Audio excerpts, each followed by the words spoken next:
കൂട്ടുകുടുംബങ്ങൾക്കിടയിൽ കാണപ്പെടുന്ന ചെറുതും വലുതുമായ പിണക്കങ്ങളും അവിടുത്തെ സ്ത്രീജനങ്ങൾക്കിടയിൽ കാണുന്ന ഏഷണി, അസൂയ, കുശുമ്പ് തുടങ്ങിയവയും ഈ നോവൽ ബഷീർ നർമ്മത്തിന്റെ മേമ്പടിയോട് സ്വീകരിക്കുന്നു. ബഹുമാനപ്പെട്ട ഹെഡ്മാസ്റ്റർ പ്രിയ കൂട്ടുകാരെ, ഇന്ന് ജൂലൈ 5 ബഷീറിനും മലയാള സാഹിത്യത്തെ ജീവിതത്തോട് ചേർത്ത് നിർത്തിയ എഴുത്തുകാരനാണ് വൈക്കം മുഹമ്മദ് ബഷീർ. ബേപ്പൂർ സുൽത്താൻ എന്ന അപരനാമത്തിൽ അദ്ദേഹം അറിയപ്പെടുന്നു. തലയോലപ്പറമ്പ് കായത്തുമ്മയുടെ കുഞ്ഞാത്തുമ്മയുടെ മൂത്ത മകനെ 1908 ജനുവരി 21 അദ്ദേഹം ജനിച്ചത്. 1930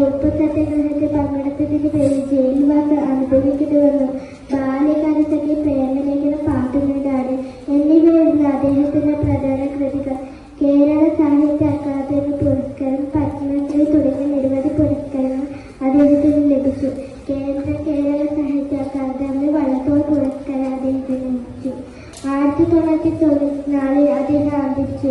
എങ്കിലും അദ്ദേഹത്തിന്റെ കൃതികളിൽ ജനമനസ്സുകളും നിറഞ്ഞു. നന്ദി, നമസ്കാരം.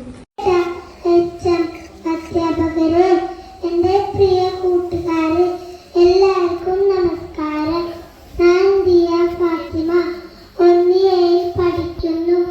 ഇന്ന് ജൂലൈ 5 ബഷീർ ദിനം.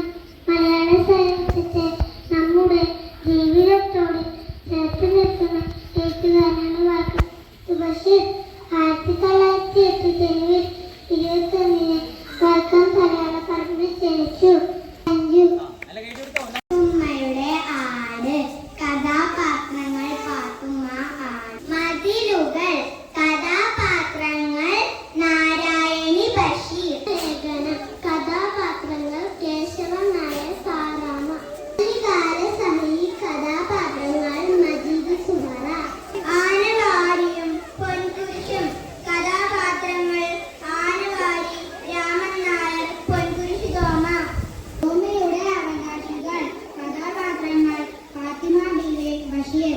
ഒരു ആന ഉണ്ടായിരുന്നു. ഇതിലത്തെ കഥാപാത്രങ്ങൾ കുഞ്ഞി, പാത്തുമ്മ, നിസാർ, അഹമ്മദ്. കുച്ചിട്ട് കളിക്കാരന്റെ മകൾ. കഥാപാത്രങ്ങൾ മണ്ടൻ, മുത്തപ്പ, സൈനബ, ഒറ്റക്കണ്ണൻ, പോക്കർ.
താമരപ്പൂങ്കാവനത്തിൽ താമസിക്കുന്നോളെ, പഞ്ചവർണ്ണ പൈങ്കിളിയിൽ പങ്കുറങ്കുള്ളോളെ,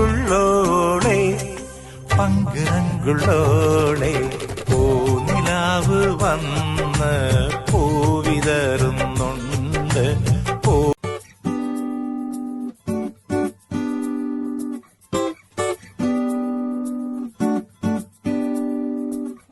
മുന്തിരി, കാത് വെള്ളരി, മുത്തുപുഞ്ചിരി, ഇത് കുഞ്ഞരമ്പിളി, മെയ്യഴകില് മുത്താതെ മുത്തുന്ന കമ്പിളി, നീ അഴകിൽ ചുമ്മാതെ വന്നുന്ന കൂട്ടിരി, ഇവരെന്ത് ഭംഗി.